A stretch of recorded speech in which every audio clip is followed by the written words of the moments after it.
Nyakorom gajuanga bingeni pok ma intiere godo nyalo teri kuonde mopogore. Okiny makawuono alimo jala mosebedo ka goro chakre higni mathoth mosekalo. Achiel kuom goro mantiere godo e lweta ka en miyo mabendo tingo nyathine tineno kanyo korego mogo. Nyalo paro chon kaka ni rego mogo e kite. Manen pok mabende bro keloni jal makama osebedo kama osetiegre courses mago mag goro. Masani otimo PhD mar mondo mi oyud doctorate. Koro iluonga ni Dr. ng'ane nikech mana goro. Omiyo kiny makawuono mane pok mabina daro keloni ogoro kotiyo koda kite rang'iny mopogore chakre kite mantiere county ma Kisii, mantiere county mamoko kaka Machakos e kin mamoko. Goro bende osetere pinje. Nonyisa kanyo ni mohewa par. Omiyo koro arwaki ni machiegni ibed kodwa piny aromo kode mar mondo mi wabil wach onyiswa sigande kit pok mabende osebedo kotimo. Machiegni nyinga Sharon Ong'aw.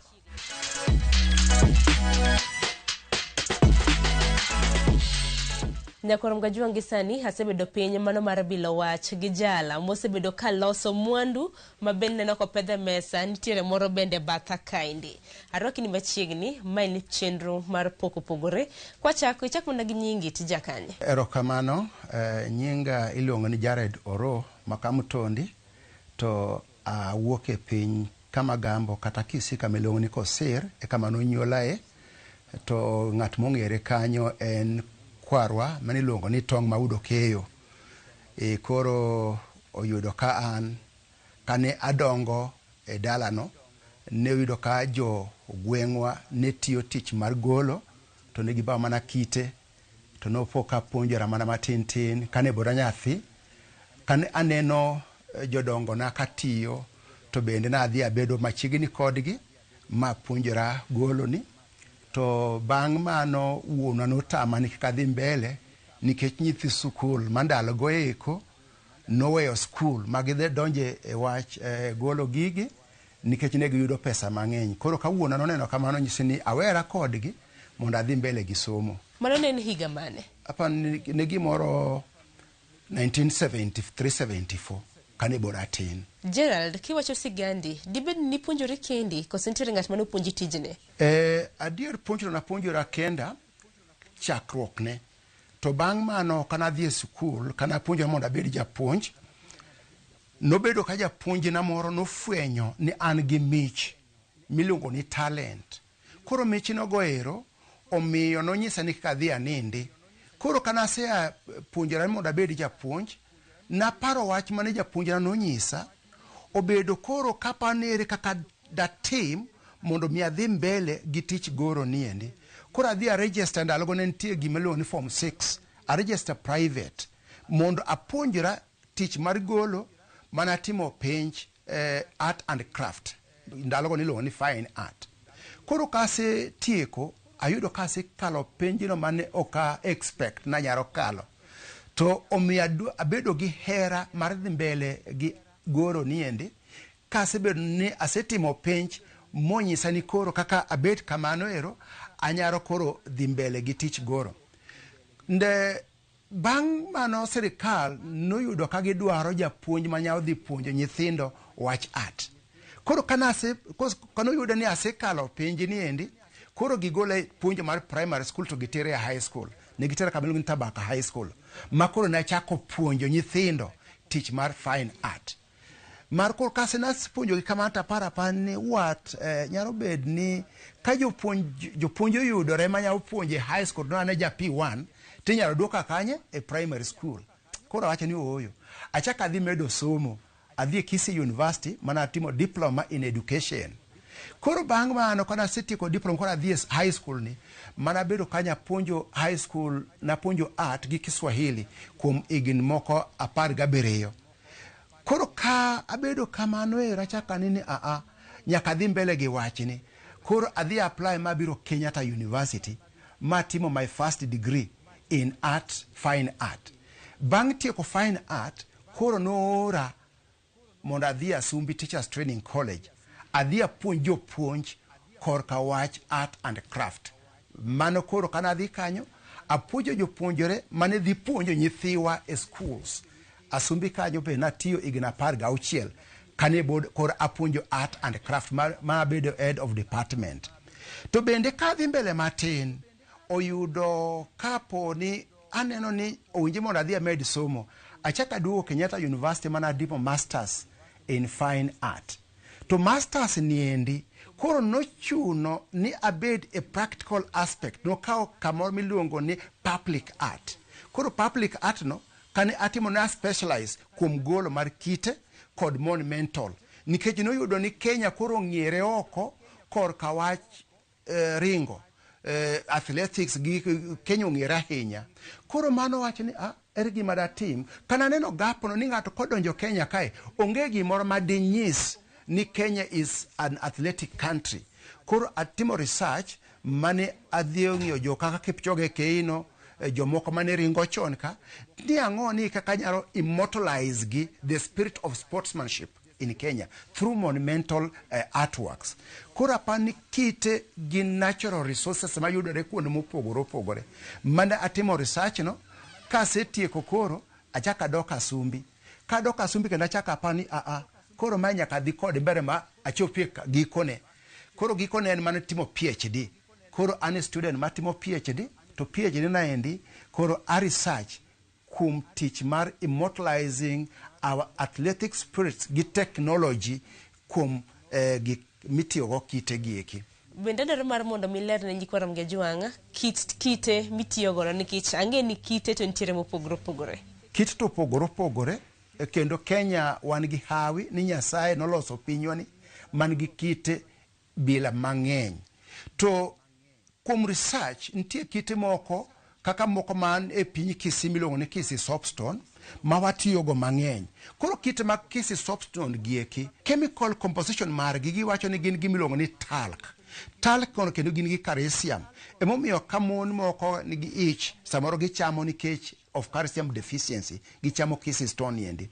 Koro wan waloko gigi waloso gik manyalo miyo ji opar kaka gik moko matino ka the tourists when they come to Kenya gik magitimo gin to gikawo gik madhi nyiso ni waneno simba Kenya, waneno sibuor, waneno ang'o, ging'iyo marko matindo tindo magikawo. Koro kite man Kenya opogore. To mokwongo wan gi Kisii soapstone, bende wan gi granites. Granites gin bende gipogore according to colors. Rangi mopogore opogore, wan gi red granite, wan gi green granite, wan gi yellow granite, to bende giyudore kuonde mopogore opogore. Koro kata kidhi e piny Kisumu kanyo kamiluongo ni Kitimikai, kite mawayudo kanyo gin granites to gin grey granite. Kidhi Kakamega bende nitie kite moko ma green granite. Koro kidhi e piny mar Machakos Eastern Province kanyo bende ichake yudo nitie moko ma black, ma very rare, like the rare black granite wagolo kamiluongo ni Ndalani. Ndalani en Machakos County. To kidhi nyaka Makindu bende jayudo moko ni pink granite. Kidhi kamiluongo ni Machakos kanyo yudo moko miluongo ni red granite. Koro gipogore opogore to magi kite mwatiyogo. Bende nitie moko migoyo kokoto miloso go ndara gieki. Kokoto go kitego waluongo ni basalt. Gin very special nikech kata scientifically gin migiwacho ni tiyo e gimiluongo ni carbon capture. Kiseloso gimoro to gi arrest carbon, bende gikonyo in the science of mar carbon capture. Koro magi kite kata moko biloso kokotogo wanto anta nyalo loko gi malos sculptures mabed gi value in carbon capture, bende gen gi value kuom paro gik ma wango e pinywa. To Gerald thoth mwandu mabende neno kichongo mabende kata nitiere mesa moko bende nitiere cabinet kacha ano ka gin faces wengi ji dibed ni mane kit pok mabende timo thoth ne goro ka. Mokwongo anyalo wacho ni tija nieni en mara communication, wuoyo gi ji, nyiso ji gima timore. Koro faces gini neno gieki mano wacho ni just for commemoration of our heroes. Nikech koro kineno kaka moro man ka endi mai aloso minyiso ni what is about our culture. Nikech mai mama motima gwata moro ma midhigo kelo goko pi kara gik moko makamago. To bende kaka koro inyayo ni waloso moko kaka Dedan Kimathi. Koro yudo ni kite gieki matiyogo kapao gi faces miwacho gieki nitie moko mare paro jotelo kata jowa ma freedom fighters mose konindo kata mabod ngima. Koro miyo bende wawacho kod kawach communication kod kawach lemo ineno kaka mo mae is a Buddha. Koro Buddha ne nyiso ni e yore mopogore opogore mar le regions ma joma moko bende. Emomiyo ineno kata jodine moko ma jo Catholic be inyalo ka moko ni kanyo ero molos ma Bikira Maria gine ni ma ji koro nyiso gi kaka ne obedo mondo nyithindo matindo kata joma dongo nyaro paro kuom neno gik matimore. So mae wuoye korka wach culture, our traditional culture ni kane bok wasungo biro mokel wando kod mugik moko mwadhi omogo pi aora to nitie yo ma jo Africans mine magwa mag Africans ne nyaro dhi aora mating pi makel nyaka dala. Koro magi eki ema koro nyiso our cultural heritage miluongo ni tangible cultural heritage. Koro nyiso ni mano e kaka en. To bende koro sama watimo kamano kaka magi e Kenya paro ndalo bana Kenya ne dhi locho kor kawach athletics kata Olympics. Bende nyao en kor kumparo wachno. Koro naloso magi maluongo ni medal harvesters. Koro magi namba 1 ni kanyo, namba 2 ni kanyo, be namba 3 ni koni. Koro magi nyiso ni Kenya is a renowned country kum harvesting medals miche moko mopogore opogore. Omiyo koro an koro kalos kagolo gigieki gin stages mokadek. Mokwongo nitie gimolongo ni realistic. Realistic en makidwa oneno ni mainga. Koro inyaro kao koro kaka mae Payo Gama Pinto. Payo Gama Pinto ne freedom fighter ma Kenya manonegi ndalogo ma 60s. Koro Payo Gama Pinto niendi. Koro kumpar manyithindo ma koro biro kisasi mabiro achien biro dwaro ni ento no chal ganade. Koro miyo akao kiti nomia commission ni alos gima koro akao picha mar Payo Gama Pinto ma loko picha mwisi 2D ma kete a 3-dimensional art. Omiyo bende mar ariyo emiluongo ni abstract, semi-abstract sculpture. Semi-abstract egi manyiso ni mai ng'ato minyaro neno kata mai gimoro minyaro neno to ok en ng'ato adier to en gimanyiso to kaka koro magi eki inyalo neno ni magi ji kata mono inyalo neno ni koro magi ji matugo to bende ok nyang'e ni ng'a ma dhako koso ng'a ma dichuo to ena dhano. Koro gik maka magi luongo ni semi-abstract ma ok en realistic. To bende nitie moko ma koro tilosa losa kamano gin to onge gima ginyiso. Koro inyalo ni mae yath, mae tree to en gi ji, koro waluongo ni abstract. En mana gik moko modorore ok nyal ng'eyo. To bende gi communicate, gi wuoyo. Nitie adithi moro ma be ginyiso ni mae wuoyo kuom ang'o. Mae wuoyo kuom ang'o. Koro gigena duto maseko bedo kaloso gin stages adek go eko kata classes adek go. Wan gi realistic art, semi-abstract art gi abstract art. Koro adek go eko. Koro kadwaro ni nitie jomoko kuom yie margi kaka jo Islam, the Islamic art ok nyal loso realistic work kaka magi nikech kuom gi yie gi ok oyie. Koro mago to ing'ada to make something abstract kata something ma koro ok nenie nang'o nikech yie gi ok oyie ni gilam weche kata gipare weche kama kamago. Koro samitiyo kodgi kata kika gimi commission moro tiloso gimoro manyao ket kamoro ma koro oparo to ok en realistic ma ji wacho ni ma en gima kamae. Bende mar mondo mi nyiko Ramogi ng'e kapok ichako goro nikech ang'e nyalo bedo gi tipo makamani wi tinyalo na lero negi ichako ga gi scratch omondi sketch omondi koso gima nyaro wacho ni mae is en mich to mich mende en mil creativity e gima wuok kuomi mondo mini gimise paro kaka jomoko mawer gin gi mich mar wer, jomoko magoro bende gin gi mich mar goro, jomoko mabe gidhie gini drama gini gi communicate a given message. Koro korkara anto koro a communicate kakalo kum kite gieki. Koro kite gieki kokwongo achaka ka gimoro biro kata leko kata para beda ayani mai idea mose biro kuoma to ene kaka nyara communicate kuom ji. Koro mana kwongo abedo piny gotas ka parno se biro kuoma takao kalamba tachaka golo. Ineno koro magie kigik masebedo ka a sketch. Koro ka beda piny kata kane mtoka to paro moro biro kuoma aseneno gimoro e pacha koro atemo agola kamano kasegolo kamano ero koro kapara pando ere kaka nyalo loso gini obed 3-dimensional. Koro magi kasegolo gi kama koro kasegolo gi kama endi koro atemo aparo to mae no communicate ang'o. Koro kasegolo kama gieki koro achako bedo piny anyalo kao kiti moro matin. Koro kasekao kiti moro matin kaka koro maendi tachaka apaya kasetieko paye ma gole kore makoro akawni ere kaka nya improve, what can I add on it. Koro kasebedo kamano kaseni ma nitie ka gima nyalo loko kae ka nitie gima nyalo timo kamae. Koro bang' mano ero achako koro apani ka customer dwaro mondo agole maduong' kata 3 meters kata 5 meters, koro anyalo enlarge ma lose mokoro bed maduong'. Koro matin meluongo ni model waluongo ni kuom dho jo art waluongo ni koro ma iluongo ni model to en just the ordinary word. To koro koseket kamano matin niendi, koro wachaka kete kanyo, koro achaka ni size ne koro ka apimo gi foot obedo marom nade, koro I multiply makoro adhi adwa kidi maduong' makoro agolo koduong'.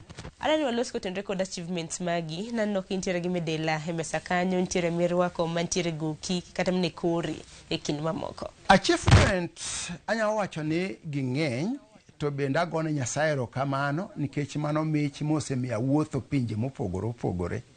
Achievement mokwongo en ni aseketo monuments in all continents of the world, mak mana South America gi New Zealand. To Europe asetie, Far East asetie, nikech asewuotho mokwongo na chaka dhi piny mar China. To China asedhi aparo gimoro di ochiko kamae masechopo kadhi kanyo taloso daduogo, adhi daloso daduogo. To bende asedhi nyaka Osaka Japan, asedhi nyaka Israel matiyo Galili, madhi Kapernaum matiyo kanyo bende. Asedhi America diriyo mabe asetiyo kanyo magigena ni kuno. Asedhi Canada mabe asetiyo kanyo gigena be ni kuno. Asedhi Dubai for the tallest building miluongo ni Burj Khalifa kanyo bende asetiye. Asedhi Russia madhi Moscow madhi kamiluongo ni Penza atiyo kanyo. Asedhi Turkey bende asewuotho kanyo madhi agolo moro maweyo kanyo Mersin Metropolitan City. Koro magi achievement manya wacho ni tija niendi osemiyo awuotho pinje mopogore opogore. Mar ariyo, kane koro nitie competitions mag pinje te e world competitions, nabedo jahawi ma iga 2008 ma represent Kenya at the Beijing Olympics, ma bende kanyo na win gold medal mana kelo gi Olympic torch ma kelo Kenya. Koro Olympic medal niendi omiya bedo ni this is an achievement kuom winning the gold in the Olympic fine art, ma jomoko be nyalo paro ni en mana ringo kende madimi ng'ato ng'ere kata pien. To weche mag art gi weche moko mopogore opogore manyalo miyo bi ng'ato ng'ere in the world. Kono mana akelo Olympic medal no, akelo bende Olympic torch ma kelo Kenya. Bang' mano jatendwa mar Kenya mane osekonindo His Excellency Mwai Kibaki nofwenyo nitie ng'ato kae manyalo miyo o market pinywa e pinje mamoko. Bende orecognize momiya Head of State Commendation the year 2011. Bang' mano ka bedo natiyo bende iga ariyo gariyo noyudo ka UNESCO kaka japuonj be no recognize momiya this medal for the winning or for gimewacho ni contribution in immortalizing national heritage in sculptural art. Kasetieko mano bende iga mokalo the year 2004 His Excellency the President Ruto Samoei Arap Ruto bende orecognize mochako miya Head of State Commendation mar ariyo. Koro an gi Head of State Commendation ariyo, bende an gi Olympic medal, bende an gi other recognitions. Nikech benase represent Kenya in the snow carving competition in northern China kamilongo ni Harbin, city milongo ni Harbin in northern China. Kanyo bena represent Kenya in snow carving. Mabende I win another medal mabiro go Kenya. Koro magi gik manya wacho ni these are some of my achievements kuom tich matiyo. Moloyo asebedo kapuonjo nyithindo kendo kapuonjo ji e wach art ni. Koro mane to me is an achievement molo magote nikech jigi mokalo kata 1,000 mosebedo kakalo e lweta iga ka iga in a teacher training college kuom higni 20 masebedo kapuonjo jopuonj. Omiyo mano is a great achievement nikech onge Kenya ni kama nyalo dhi mokanyalo yudo japuonjore na. kadhi Homabay japuonjre ayude, kadhi Kisumu japuonjre ayudo, kadhi Kakamega, kadhi Mandera, kadhi Mombasa, onge kama nyalo dhi machung ni ng'ato ok nyal fwenye ma en japuonjna. Koro mano bende awacho ni en achievement magone Nyasaye erokamano kuom miya mich mosemiyo atiyo gi kote. Koro kata ka an my last days mar puonjo, apani koro kase akanyo anya wacho ni erokamano Nyasaye kuom mich mane miya koro adhi mbele gi tich golo. E kinde mabende wacho achievements magi, adwaro mar mondo mwalos buge mantiere mesa. Books mabende isebedo kindiko, ano kintiere nyaka gi biography. Buge bende kuom tich mar puonjo na asebedo ka ase publish magi buke ma asebedo kandiko mag art ma nyithindo tiyogo e skulwa mag Kenya te. Koro nitie atiyo gi jo Kenya KLB, Kenya Literature Bureau.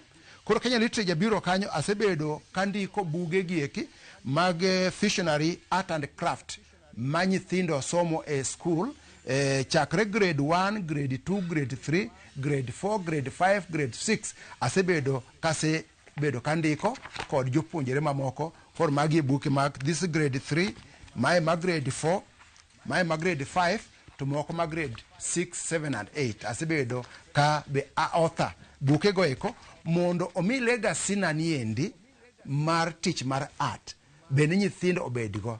To moloyo korka system ma wan go sani miluongo ni CBC en competence based, ni nyithindo man gi mich jopuonjwa ofwenygi kendo omigi konyre kuom ng'eyo ni mae tich manyalo miyo ng'ato odhi mbele e ngimane. Bende kiwacho ni nitie kata mana kaka goro magi, portraits magi nitie kata mana pinje mamoko, na njo kanyo kiwacho China, hekin pinje mamoko. Connection iyudo nade? Gima dawach mokwongo en ni tich art gi gin tich mong'ere. Kiseloso gimoro mokwongo kabisa noyudo ka nitie competition moro manene e China the higa 2006. Koro higano nadhi e China, adhi e competition to ayudo ka nitie artists mokalo 50 moa e pinje mopogore opogore. No, I'm the only African in that competition. Koro bang' goro gima nagoro ne 1.5 meter stone in marble, jogo nowacho ni, hey, even Africa you can do that. How did you learn? Koni puonjori nade? Tanyisogi. Koro kasenyisogi kamano, obedo ka jogi bende dok e pinjegi. Koro ka gin gi competition mabila go gipantie ja Africa morbe mane wang'eyo. Koro gibedo ka ginyiso ni Jared, can you give us your application? Koro kanyisogi en application mioro picha gimidwaro dhi loso kuno. Koseyudo ka koro gigo ka oro kamano giche mae gima wadwaro. Koro semia ni connection no kuom ng'eruok mane wang'ere gi jogi osebedo kiluonga pinje mopogore opogore go eko. Artwork, anno ka moko kuom gitindo, moko bende dongo, hangin nyikoro mga jwango sibedo kaneno gi e pichni. Waloso ne kotenre kod kilo, mago mag artworks misibedo kitimo. Loso gi luore gi size midwaro loso. To kitegi kimwa loso, the heaviest stone en mana granite. To granite gi bende opogore. Koro ka ipimo gi by cubic meter. Like black granite, 1 cubic meter achiel, kon gi piny, weigh 3.2 tons. Mano kidi moro matin marom just 1 meter cubic and ton a day. Ka inyalo tiyo gi kisi soapstone 1 cubic meter en gi 2.9 tons. Bende kitiyo gi kite moko ma like the red granite en gi 3 tons per cubic meter. Koro magi eki sama wado tiyo kaka koro moro manyocha tiyo kamilongo ni Tatu City. So Tatu City ne wadwaro golo e mugumo tree. Koro mugumo tree no ne en 3.5 meters gi 1.5 gi 2.5. Koro kidi no ne en 27 tons kigo kwano. Ne kidi moko nyalo ting mokali e Weybridge. Koro no chuno ni adhi e bungu kama golie mine mogori kidi ni atiyo kanyo kuom dweche 5. Makora reduce gina gola kuonde mamoko mopogoro poro mok dwarre. Makoro kasegolo gi kamano, koro bedo mayom minyao ting. Koro dong tons 15 madhia akelo crane motingo mokete mtoka mokelo nyaka Tatu City kama kora tieke godo. Koro weight is very important. En gi mo nyaka ipar nikech samidwaro dhi tiyo nyaka ipar ni ere kaka nyalo golo kidi ni igole nyaka midwa tiyo. Koro mane gima bende chuno ni the cost implication bedo mang'eny nikech nyaka ibedie gi crane madhi ting'i kata gi mtoka manyalo ting'o that type of weight. Omiyo costing bende mare nyaka iket kanyo sami paro kata milose commission kana application ni adwa marom kamae. Korka size mar kitegie kisami dwa goro en ni nyaka ipar ni itbiro ting'e nade kamidhi kete bende nikech moko iketo wi kite moko kata kamikote cement moro. Koro nyaka ibe iti gi engineers nikech sama adwa tiyo samoro atiyo gi engineers mondo mi koro sama kamidhi kete no igipenjo nito mane kidi midwa keto kanyo kata sculpture ni misigoro no midwa keto kanyo en to bedo ga gi weight marom nade. Koro machaka awacho ni koro engineers gipani kagi moro ni 10 tons koro iloso that base mar kamidhi kete gi simit nikech magi gik madhi bedo kanyo kuom igini mang'eny. Kaka research sani osenyisowa ni granite stone, granite niendi mane jo Egypt notiyo waka giloso gi pyramids gin kite manyalo dak kuom igini milion 200 gi 50 mokalo kanyo. Koro mano bende miyo waparo ni gik mwaloso gieki ok miloso minyao gol. Mar ariyo gimomiyo size no bende ber nikech nitie gimiluongo ni street value. Street value kiseloso kidi onge ng'ato madipar ni nyao dhi kwale ma dhi use kamoro. Koro mane ber mar tiyo gi kidi. Mar ariyo kidi ni is a natural material bende okonyal ketho kamikete kanyo ero so is environmental friendly. Mar adek sculptures moko migoro gieki in the streets gibedo agi street value kisetiyo gi material kaka metal. Jo scrap metal nyalo biro mang'adi ma dhi usi. Kitiyo gi copper, jo copper bende nyalo ng'ado ma dhi los gik moko. Koro miyo kiti is very valuable nikech oonge gi gimiluongo ni street value to bende is very heavy. Koro weight no bende konyo kor destruction. Makmani koro kaseloso kamano koro adhi koro aparo koro the cost atiyo gi engineers gi site surveyors mondo ginyiso ni kamidwa ketiendi dwar mondo los kamae. Koro we relate watiyo kodgi ji engineer gi site surveyors mondo mi koro kimwaloso en gimonya dak kuom igini mang'eny.